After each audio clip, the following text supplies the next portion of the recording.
Now by an immigration attorney and clinical professor of law, Eric Cedillo. And Eric, our governor here in Minnesota is saying we're going to allow it. We were going to before last Friday, and we're going to continue. Now, these other governors in at least 26 states are saying, not in our state. Do they have a legal leg to stand on with this?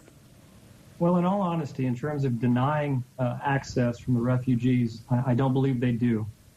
Clearly, the Constitution provides that the President of the United States is the individual who is the one responsible for immigration, the actual implementation of immigration law. And with respect to the refugees, there is no doubt that that he has the ability to relocate those individuals to the individual states. There isn't much legally that the governors of these states can do to stop the president from doing that.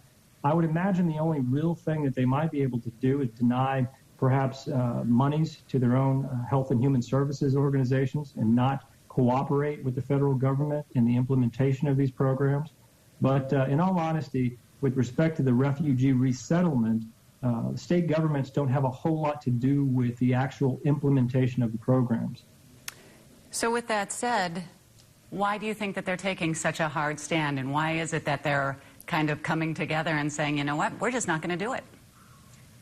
Well, in all honesty, I think it's political more than anything else. I think you'll see that that most of these governors are Republican governors, and I think the situation, certainly in my own home state of Texas, we have a governor who utilizes the bully pulpit, the ability to unfortunately talk about immigration policy as if he has the ability to control a lot of it, and he really doesn't, quite honestly. So before Friday, people were having issues with this because there are so many that President Obama has said we are going to allow in. And what actually came of this were a lot of fears.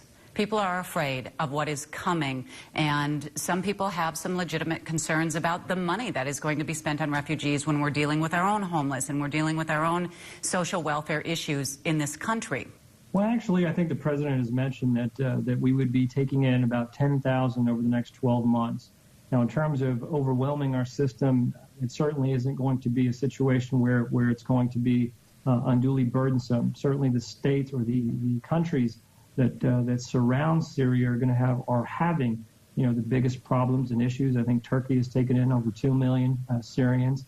That number is at 1 million or 700,000 with respect to Lebanon and Jordan. So taking on 10,000 individuals when these people are in need of assistance. I mean, literally, you have individuals who may be starving, who don't have adequate health care. It's really a drop in the bucket in terms of what it is we can do as a nation. And quite honestly, I think the United States has historically been a nation of assistance with respect to taking people in when there is dire circumstances. And believe me, the circumstances are incredibly dire in and around Syria right now. But you also do understand the real concern after what happened. People are up in arms, and that's why this has become so political, and it's become so divided. I understand. What a lot of people don't quite understand, I think, is the vetting process that these refugees go under. By definition, a refugee is someone who is, of course, outside of the United States. These individuals make application to the United Nations. The United Nations vets them to a relatively extreme degree before they even pass them on to our State Department. When the United States government receives these individual applications, they do an incredibly diligent effort in terms of the vetting process. We're talking about 18 to 24 months of vetting, talking to these individuals. And quite honestly, the Syrian people, aside from what I think a lot of media outlets are reporting, they are highly documented individuals. Eric Cedillo, we really appreciate your perspective and certainly your time to really break this down for us. Absolutely. Thank you so much for having me.